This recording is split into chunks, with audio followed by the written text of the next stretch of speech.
Greetings of peace, love, and harmony. I am Mandisa Mosi, and it come to my attention by me that I started this YouTube channel, but I didn't really say why, how. I didn't really introduce myself. I don't think people necessarily have to do that when they're starting a YouTube channel. However, I'm feeling pulled to do that. And I started off today really wanting to do like a scripted YouTube thing, like most of my stuff, and just, tell my perspective, do a video that makes you think, all of that jazz. But, life happens, life be lifing. And TMI, my cycle is on, so I really don't feel like it. Like, I feel very, very tired, very, very drained, very overwhelmed. It was difficult for me to get out of bed today. I couldn't get up until like 2 p.m. And this full moon energy is real, and we're working through it. But who am I? I'm from Albany, Georgia. Fun fact about me.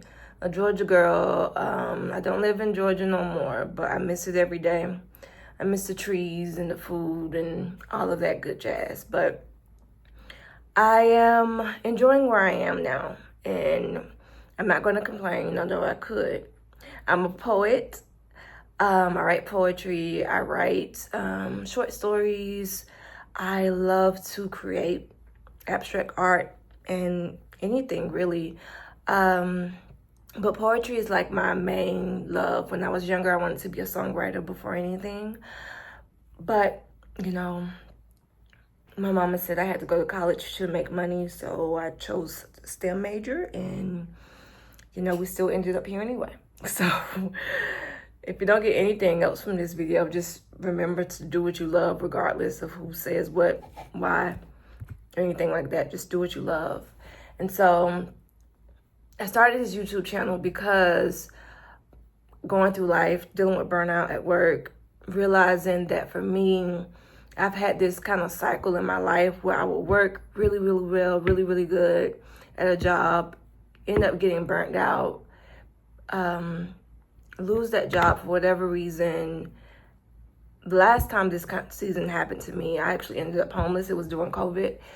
I was extremely burnt out. At job, I was just like drained and couldn't do anything. I couldn't feel anything. Like I was just numb a bit.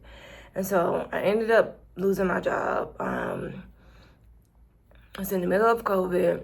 I had to drive for Lyft. I was homeless. I had to live out of the Lyft car. And I was so thankful for the COVID rules because nobody could drive or sit in the front seat.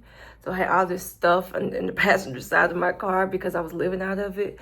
And if it was a packed car, I could easily say, nope, you can't drive here because of COVID, or you can't sit here because of COVID, or things of that nature. So it was just, but it was a really tough time for me. I also lost my father during that time as well, and went through a lot of mental health issues. It was my first time being treated for schizophrenia. I also have schizophrenia, been diagnosed with schizophrenia, major depressive disorder, and anxiety disorder. Fun fact about me, also, I guess.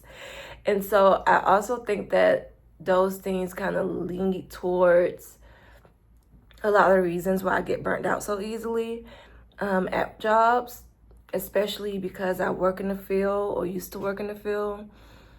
That cycle of getting burnt out and losing jobs has also happened in this season of my life. So, and I recently came, like I was on FMLA on my job since January. Ended in April because I was out of this outpatient program, and I ended up getting fired from that job, coming back because they wouldn't meet my ADA requirements. And that caused me to like really take a step back and look at my life and look at that pattern of like working so hard, grinding for a job, trying to make it work, doing the best I can and losing it. And I had to ask myself, like, At what point am I going to do something for me? At what point I'm going to do something that I love to do? I love to write. I love to create. I've wanted to create a YouTube channel for I don't know how long. I wanted to be for real about my craft of writing and take serious my approach to publishing my books for so long. And I just haven't had the time, the bandwidth, or anything to do that. And I looked at this kind of stage in my life. It's like, it's, yes, a setback. It's extremely inconvenient. It's extremely uncomfortable. It's extremely difficult to be living off of unemployment or just to be living off of like the bare bones, everything.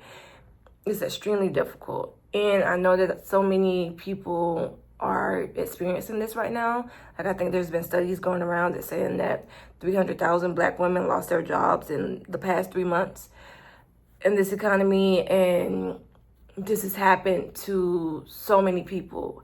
And so for me, it's like, all right, but this isn't my first rodeo. So what is the lesson in it for me this time around? And am I going to continue the cycle? Am I going to start up another job and do the same thing and be that overachiever, that person that everybody can depend on to get everything done? Be like Mandisa, and then have nothing at all for myself at the end of it. Will that happen again?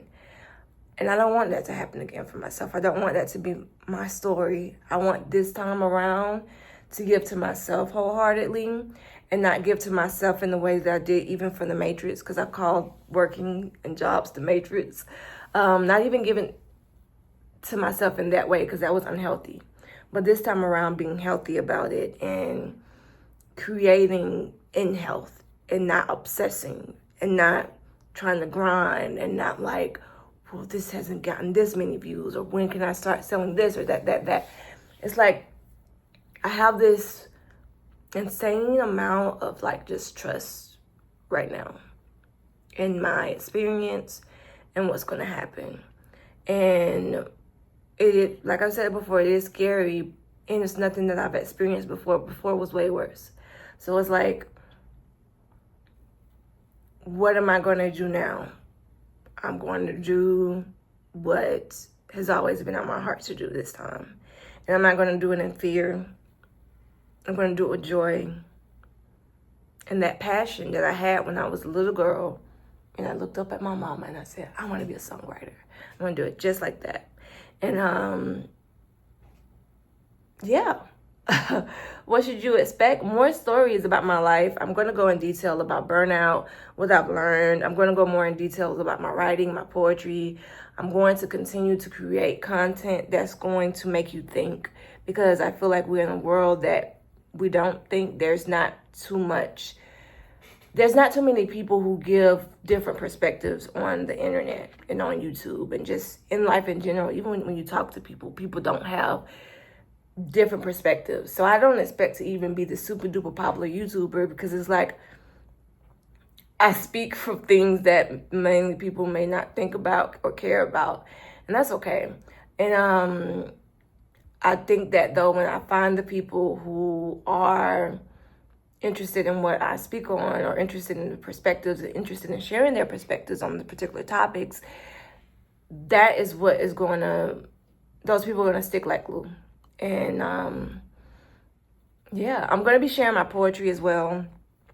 I'm not sure if I said this in the beginning, but if you're watching this, I will be probably on a 10-day retreat, meditation retreat, silent meditation retreat. And I'm also going to come back and just share what that experience was like, because I'm also scared about that. I've done retreats before, but never like silent retreats, complete silent retreats, especially not meditative retreats.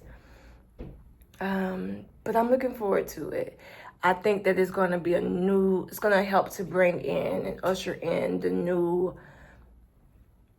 energy that I feel God has in store for me, that my ancestors has in store for me. But yeah, that's all I wanted to share today. Nothing too hard to digest, just me sharing my story. This is also another part of my story I wanted to share too. I'm also going to be sharing stories about my experience of being in a cult for about 7+ years on and off, and how that kind of is also a part of this life that I'm journeying through right now, and how that's really reshaped everything, because it's like friends and everything that I was close to or that I identified with so strongly for the last 7 years of my life, I completely went away from and walked away from. And it's for the betterment of my mental health, because I feel like, you know, if you're trying to do something for so long, for 7 years, it's just clear that it's not a fit for you. And just like dealing with that high level of control over my life, like, you can't do this, you do that. It's like, you're not on path, you're on path. It's like, I'm going to be sharing more in detail. You know, I'm still working on and figuring out how to share that story, what best way to share that story, the good, the bad, the ugly, because there are good parts to it, you know, and even how that type of experience of being in a cult or even being in abusive relationships can have you turn into an evil person or a villain. I won't say an evil person. Have you turn into a villain. It can help you or have you be the villain in someone else's story, because you feel so tied to and having to feel like you have to be the person to basically defend what organization, what partner you may be in, and just like, or uphold the truths of the values of that and what that may entail. And you do that because you don't like or you want to experience the repercussions of it if you don't. So I've experienced a lot, and I haven't shared it publicly. I do have even fear about sharing that because reasons. But this is a season of not allowing fear to stop me or to hold me back. I'm going to be present. I'm going to be honest. And I'm going to be accountable for all that I put out there in the world. So I hope you enjoyed this ride with me, and I hope you join this journey with me as we share throughout this YouTube space. And I hope that you do find some goodies in the description box. I do have a Shopify shop that I put up, and I also have ways that you can support the channel through donating if you're interested in that too. But I'll see you when I come back from the retreat. Peace and love.